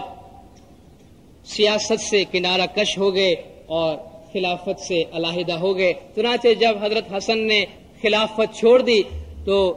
معاویہ پورے عالم اسلام کا واحد خلیفہ بن گیا۔ تاریخ نویس، تمام تاریخ نویس اس بات پر اتفاق کرتے ہیں کہ حضور اکرم کے بعد جو صحیح خلافت رہی وہ تو 4 خلیفات تک محدود رہی، یعنی مولا مرتضی علی تک۔ اس کے بعد وہ خلافت نہ رہی بلکہ بادشاہت اور ملوکیت شروع ہو گئی۔ ہر شخص یہ کوشش کرتا رہا کہ مسلمانوں کا جو مال ہو وہ میرے گھر میں جمع ہو، اور ایک دفعہ اگر میں اسلام کا بادشاہ بن جاتا ہوں تو یہ سلسلہ میری اولاد میں جاری رہے، جیسا کہ معاویہ نے اپنی زندگی میں کوشش کی۔ چنانچہ معاویہ ایک طرف خلیفہ بنا، دوسری طرف حضرت امام حسین امامت کے مسند پہ جلوہ افروز ہوئے۔ آپ نے پہلے بھی سنا، کل میں نے ذکر کیا آیہ مباہلہ کا، قرآن حکیم کی ایک آیت کے پس منظر میں، کہ جب حضور کو یہ کہا گیا کہ تم ان سے کہو کہ بلاؤ اپنی اولاد کو، ہم بلائے اپنی اولاد کو، تو حضور نے اپنی اولاد میں حضرت حسن اور حضرت امام حسین کو لے آئے تھے۔ آپ ان دونوں بچوں سے بہت پیار کرتے تھے۔ کبھی آپ نماز میں ہوتے تھے تو حضرت حسن یا حضرت امام حسین یا دونوں آپ کے پیٹھ مبارک پہ سوار ہو جایا کرتے تھے، اور جب تک یہ دونوں نہیں اترتے تھے آپ سجدے سے سر نہیں اٹھاتے تھے۔ ایک دفعہ حضرت امام حسین آپ کے پیٹھ پہ سوار تھے تو کسی دیکھنے والے نے کہا کہ ماشاءاللہ سواری کتنی اچھی ہے، جو حضور کی طرف اشارہ کیا کہ سواری کتنی اچھی ہے۔ حضور نے اس کے جواب میں فرمایا کہ دیکھو سوار بھی کتنا اچھا ہے، کہ اس سواری پہ جو سوار ہے وہ کون سا کم ہے۔ اور آپ فرمایا کرتے تھے کہ حضرت حسن اور حضرت امام حسین جوانان جنت کے سردار ہیں، جنت کے جوانوں کے یہ دونوں سردار ہیں۔ جو ان دونوں کو دوست رکھتا ہے وہ مجھے دوست رکھتا ہے، جو ان دونوں سے دشمنی رکھتے ہیں وہ مجھے دشمن رکھتے ہیں۔ معاویہ کے بعد معاویہ نے اپنی زندگی میں یہ کوشش کی کہ اس کی خلافت کی بیعت حضرت امام حسین کر لیں، لیکن آپ نے انکار کیا۔ معاویہ کے بعد اس کا بیٹا یزید اس کا جانشین بنا، جو اپنی بد کرداری کی وجہ سے ہر خاص و عام میں بڑا مشہور تھا اور لوگ اسے کسی بھی طرح پسند نہیں کرتے تھے، لیکن بعض اوقات تلوار کے زور سے، خوف و ہراس کی وجہ سے انسان کو باطل کے سامنے جھکنا پڑتا ہے۔ چنانچہ معاویہ کے بعد جب اس کا بیٹا یزید خلیفہ بنا یا جو کہ یہ بادشاہ بنا، تو اس نے مدینہ کے گورنر کو یہ حکم دیا کہ حضرت امام حسین سے بیعت لی جائے۔ حضرت امام حسین نے صاف انکار کیا، اور یہ امامت کا ایک بہت اہم پہلو ہے کہ یہ امام جانتا ہے کہ کس مقام پر صلح کرنے میں بنی نوع انسان اور امت مسلمہ کا فائدہ ہے، اور کس مقام پر اصولوں پہ ڈٹ جانے میں امت مسلمہ کے لیے ایک اسوہ حسنہ قائم کیا جا سکتا ہے۔ آپ نے صاف انکار کیا کہ وہ کسی بھی صورت میں یزید کی بیعت کرنے کو تیار نہیں، اور آپ مدینہ سے نکل آئے مکہ کی طرف۔ جب کوفہ والوں کو پتا چلا کہ حضرت امام حسین نے یزید کی بیعت کرنے سے انکار کیا، تو وہ تو اسی انتظار میں تھے کہ ہمیں اہل بیت کا کوئی آدمی مل جائے، اور کوفہ والوں کی بے وفائی اور غداری نہ معلوم کیوں تاریخ میں کچھ زیادہ مشہور ہو گئی ہے۔ اور ہوا بھی ایسا کہ جنہوں نے بھی ان پہ بھروسہ کیا انہوں نے ان کا ساتھ نہیں دیا اور ہمیشہ تلوار کا ساتھ دیا، یعنی جہاں خوف و ہراس کی بات ہوئی وہ اس طرف جھک گئے۔ امام حسین کے بارے میں جب انہیں پتا چلا کہ آپ نے یزید کی بیعت کرنے سے انکار کیا، تو کوفہ والوں نے امام حسین کو قاصد بھیجے، خطوط لکھنا شروع کیے کہ آپ یہاں آ جائیے، ہم آپ کی بیعت کرنے کو تیار ہیں، ہم آپ کو اپنا خلیفہ مانتے ہیں۔ جب ان کا اصرار بہت بڑا اور بہت سارے خطوط اور قاصد آئے، تو حضرت امام حسین نے اپنے چچے زاد بھائی حضرت مسلم بن عقیل کو فرمایا کہ تم کوفہ جا کر حالات کا جائزہ لو کہ کیا بات ہے۔ حضرت مسلم بن عقیل جب کوفہ پہنچے تو وہاں جوش و خروش کا ایک نیا عالم تھا، اور 2 ہی دن میں تقریباً 18,000 کوفیوں نے آپ کے ہاتھ پر بیعت کی۔ اور اس وقت کوفہ کا گورنر نعمان بن بشیر تھا، جس نے ان باتوں کی طرف کوئی خاص توجہ نہیں دی۔ تو یزید کے سپورٹرز نے کہا کہ یہ تو بہت بری بات ہے۔ انہوں نے فوراً اطلاع دی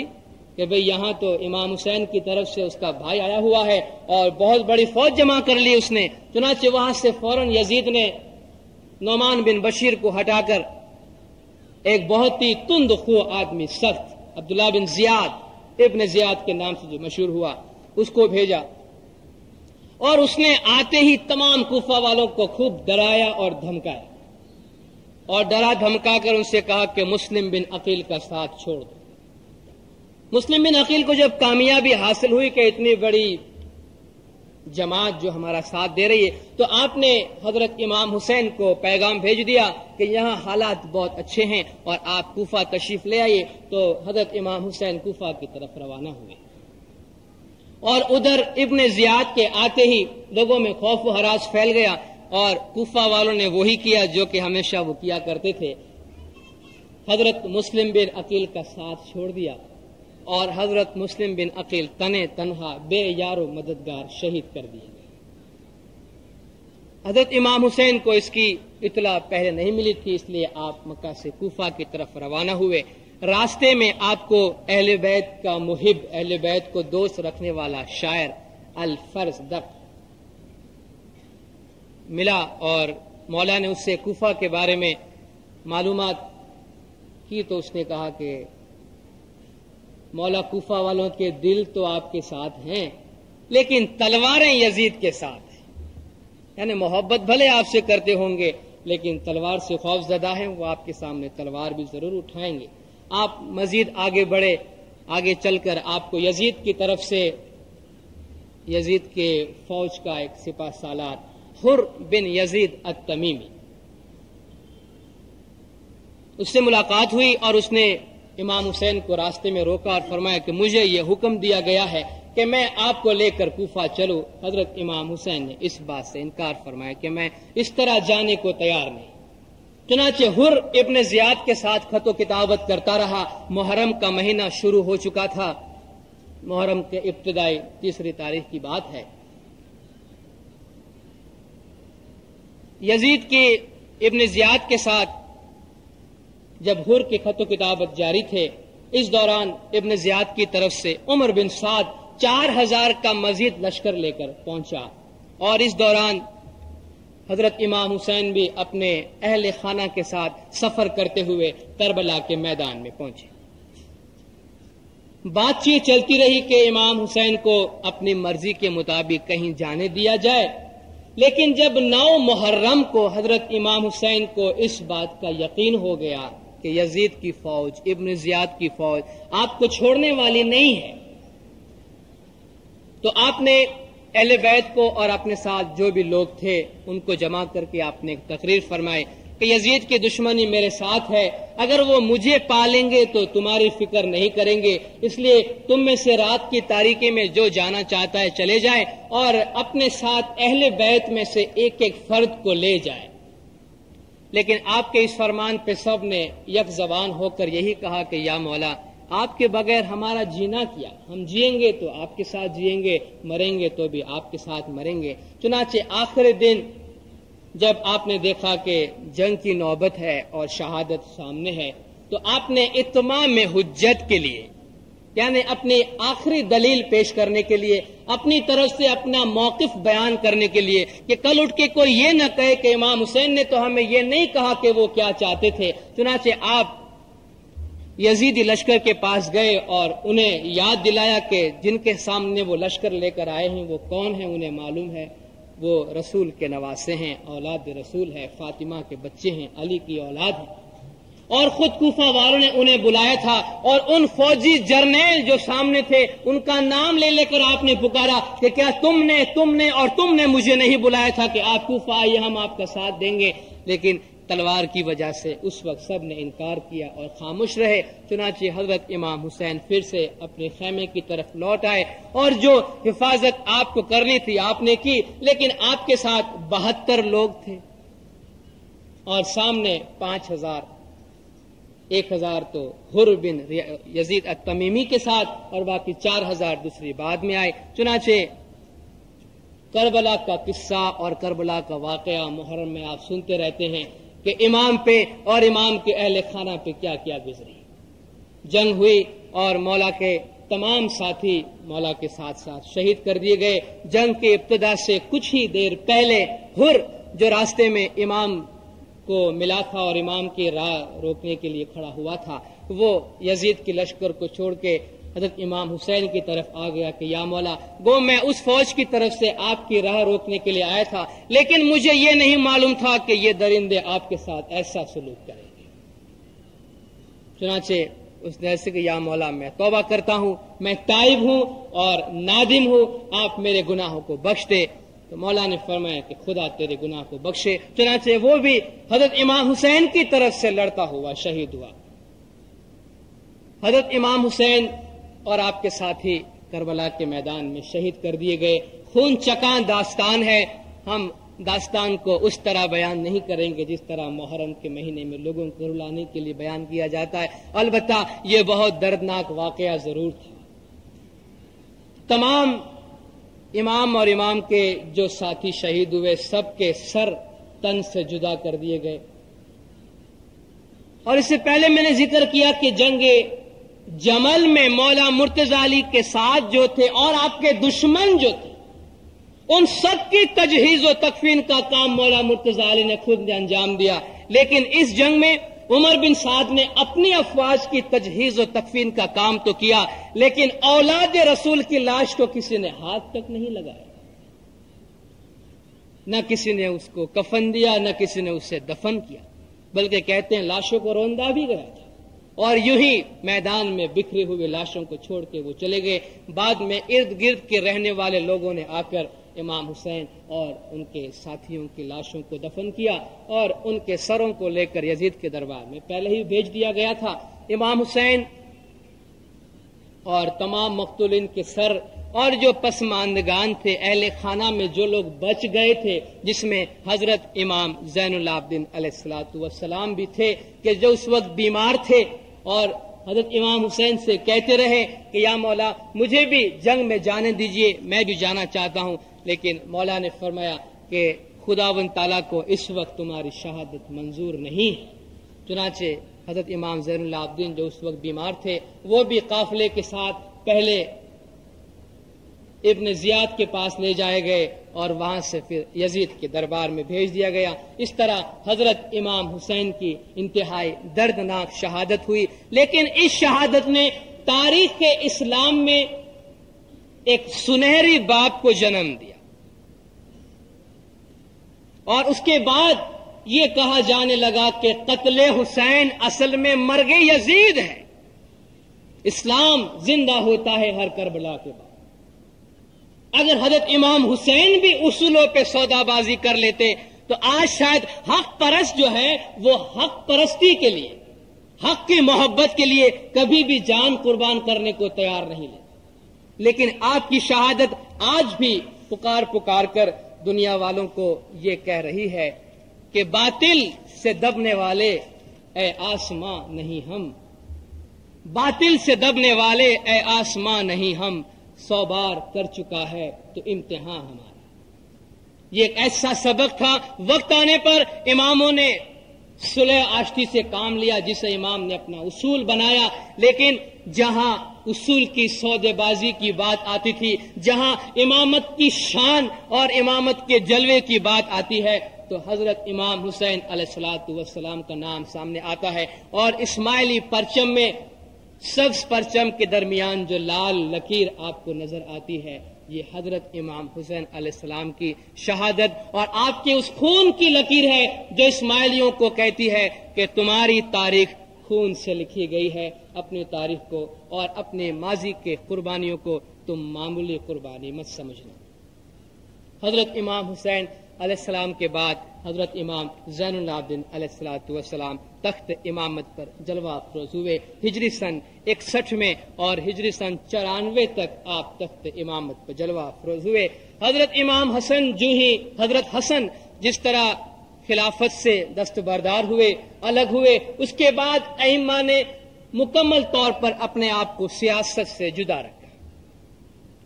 چنانچہ حضرت امام زین العابدین علیہ السلام نے بھی اپنی زندگی میں اپنے آپ کو خلافت سے دور رکھا۔ بہت دفعہ کوشش کی جاتی رہی کہ امام کو سیاست میں کھینچا جائے، لیکن آپ نے سیاست کا اور سیاست دانوں کی جو حالت تھی اور ان کی جو چال تھی اس سے آپ اچھی طرح واقف تھے۔ نہ صرف یہ کہ ہمارے ائمہ کچھ عرصے تک خود بھی سیاست سے دور رہے، بلکہ اپنے اہل خاندان کو بھی تلقین کرتے رہے کہ خدا کے لیے اس سیاست سے اپنے آپ کو دور رکھو، ورنہ تمہارے خون سے بھی ہولی کھیلی جائے گی۔ اور ایسا ہی ہوا۔ اگر آپ کبھی تاریخ کا تفصیلی مطالعہ کریں تو آپ کے سامنے یہ بات آئے گی۔ واقعہ کربلا کے بعد حضرت امام زین العابدین کو دوسرے اہل خاندان کے ساتھ دمشق لایا گیا، یزید کے دربار میں لایا گیا، اور یزید کے دربار میں حضرت امام زین العابدین بیٹھے ہوئے تھے کہ باہر شاہی نقارہ بجا، اس لیے کہ وہ بادشاہ تھا۔ اس نقارہ بجنے پر یزید نے کہا کہ دیکھو یہ میری شان و شوکت ہے، تمہیں سنائی دے رہی ہے؟ تمہارے باپ نے اسے ختم کرنے کی کوشش کی اور آج حالت یہ ہے کہ تمہارے باپ کا سر میرے سامنے پڑا ہے۔ اس نے اتفاق سے اسی وقت باہر مؤذن نے اذان دی اللہ اکبر کہہ کے، تو حضرت امام زین العابدین علیہ الصلوۃ والسلام نے فرمایا کہ یزید دیکھ، یہ میرے باپ دادا کی شان ہے۔ تیرے باپ دادا کی شان اگر نقارہ ہے تو میرے باپ دادا کی شان اللہ اکبر ہے، جس کے سامنے تجھے اور تیرے باپ دادا کو جھکنا پڑا ہے۔ اور امام انتہائی بے باکی سے، یہ نہیں کہ شاہی دبدبے کی وجہ سے یا شاہی محل میں بیٹھنے کی وجہ سے امام کوئی خائف ہو جائیں گے یا امام کوئی ڈر جائیں گے۔ یزید کے بعد اس کا بیٹا معاویہ، یزید کا باپ بھی معاویہ تھا، اس کا بیٹا بھی معاویہ تھا، لیکن دونوں معاویہ میں زمین و آسمان کا فرق۔ یزید کا بیٹا معاویہ جب خلیفہ بنا تو اس نے خلیفہ بنتے ہی کہا کہ یہ کرسی مجھے اچھی نہیں لگتی ہے، ایسا لگتا ہے کہ یہ تو علی اور اولاد علی کا حق ہے، وہ بھی خلیفہ ہے، یہ علی اور اس کی اولاد کا حق ہے، ان سے چھینا گیا ہے۔ میں اس پاپ کی کرسی پہ نہیں بیٹھنا چاہتا، میں اس گناہ کی کرسی پہ نہیں بیٹھنا چاہتا۔ چنانچہ اس نے کہا کہ میں علیحدہ ہوتا ہوں، تم جسے چاہو اپنا خلیفہ منتخب کر لو۔ چنانچہ کہتے ہیں کہ چند ہی دنوں میں اسے بھی زہر دے کے ختم کر دیا گیا، اور اس سے پہلے حضرت حسن کو بھی زہر دے کر ہی ختم کیا گیا تھا۔ اور ائمہ کی تاریخ آپ پڑھیں گے تو اماموں کو زہر دے کر ہی شہید کیا جاتا رہا ہے، اور حضرت امام حسین علیہ السلام کی شہادت سے وہ ایک سلسلہ شروع ہوتا ہے کہ ائمہ کو شہید ہی کیا جاتا رہا۔ حضرت امام زین العابدین علیہ السلام ایک مرتبہ حج کے غرض سے مکہ تشریف لائے۔ اس وقت اموی خلیفہ عبد الملک کا بیٹا ہشام، جو خود خلیفہ نہیں تھا لیکن شہزادہ تھا، وہ بھی حج کے غرض سے وہاں آیا۔ بعض اوقات دنیاوی شان و شوکت کہیں ہوتی ہے جسے انسان محض دنیاوی اغراض و مقاصد کی خاطر عزت دیتا ہے، ورنہ خداوند تعالیٰ کا خوف اور ائمہ کی محبت جو دلوں میں ہوتی ہے اسے کوئی نہیں جھٹلا سکتا۔ چنانچہ ہشام جب ہجر اسود کی طرف بڑھ رہا تھا تو اس سے یہ توقع تھی کہ میں خلیفہ زادہ ہوں تو لوگ تو ہٹ ہٹ کے مجھے راستہ دیں گے، لیکن اس نے دیکھا کہ لوگوں نے کوئی خاص اس کا احترام نہیں کیا، وہ ہجوم کے درمیان دب کے رہ گیا۔ اور دوسری طرف اس کی نگاہ پڑی کہ ایک پر نور شخصیت آگے بڑھ رہی ہے، انتہائی سادہ شخصیت ہے لیکن چہرہ انتہائی باوقار ہے، اور لوگ خود بخود بے ساختہ ہٹ کے اسے راستہ دے رہے ہیں، اور اسے معلوم تھا کہ یہ حضرت امام زین العابدین علیہ الصلوۃ والسلام ہے۔ ان کسی نے ہشام سے پوچھا کہ بھئی تم تو خلیفہ زادے ہو، تمہیں راستہ نہیں ملتا، اور یہ جو شخصیت چلی آ رہی یہ صاحب کون ہے کہ جس سے لوگ خود بخود راستہ دے رہے ہیں؟ تو یوں ہی حسد کے مارے، غصے کے مارے جھنجھلا کر کہا کہ مجھے نہیں معلوم یہ کون ہے۔ اہل بیت سے محبت رکھنے والا شاعر فرزدق کے پاس جب یہ بات پہنچی کہ ہشام نے کہا ہے کہ مجھے نہیں معلوم، اس نے کہا کہ میں تجھے بتاتا ہوں کہ یہ کون ہے، تجھے نہیں معلوم تو سن لے۔ اس نے ایک بہت طویل قصیدہ کہی حضرت امام زین العابدین علیہ السلام کی شان، بہت طویل، کہ جس کا عربی متن اور کچھ ترجمہ اس کا نور مبین کے اردو ترجمہ میں موجود ہے، لیکن وہ پورا قصیدہ منظوم اردو ترجمہ کے ساتھ کتاب ائمہ اثنا عشر میں موجود ہے، اگر کبھی آپ اسے پڑھنا چاہیں تو ملاحظہ کر سکتے ہیں۔ اس میں کہا کہ تمہیں نہیں معلوم یہ کون ہے، ان کے جد امجد رسول اکرم صلی اللہ علیہ وآلہ وسلم ہے، یہ علی کی اولاد ہے، یہ حسین کے بیٹے ہیں، اور تم نہیں جانتے ہو لیکن خانہ کعبہ، حجر اسود اور مکہ کی ریتیلی زمین بھی اسے جانتی ہے کہ یہ وہ شخصیت ہے کہ خدا کے نام کے بعد ہر کام کے آغاز میں اور انجام میں اس کا نام لیا جاتا ہے۔ یہ ایک پر نور شخصیت ہے اور اس کے چہرے پر نور ہدایت چمکتا ہے۔ بہت طویل قصیدہ اس نے کہا، اور شاعر فزدق کو خلیفہ کی طرف سے پہلے وظیفہ بھی ملا کرتا تھا، لیکن جب اس نے امام زین العابدین کی شان میں یہ قصیدہ کہا تو خلیفہ کی طرف سے اس کے سارے وظائف بند ہو گئے، سارے پیسے بند ہو گئے۔ تو حضرت امام زین العابدین علیہ السلام نے اپنی طرف سے 12,000 درہم اس سے انعام کے طور پہ بھیجا، تو اس نے وہ درہم واپس کیے۔ کہا یا مولا، میں نے تو آپ کی محبت میں کہی تھی، آپ یہ نہیں سمجھنا کہ میں نے کوئی انعام کی لالچ میں آپ کی شان میں قصیدے کہے تھے، میری جو محبت آپ کے لیے ہے اس پہ میں نے کہی۔ مولا نے فرمایا مجھے معلوم ہے، لیکن ہماری یہ شان ہے کہ اہل بیت اگر ایک مرتبہ کسی کو انعام دیتے ہیں تو وہ اپنا انعام کبھی واپس نہیں لیتے۔ نہ صرف یہ کہ امام نے اپنا انعام جاری رکھا، بلکہ فزدق جب تک زندہ رہا امام کی طرف سے تا دم حیات اسے وظیفہ ملتا رہا، اور خلیفہ کی طرف سے اس پہ کافی عطاب نازل ہوا۔ حضرت امام زین العابدین علیہ السلام انتہائی سادہ زندگی گزارتے تھے اور انتہائی عابد تھے،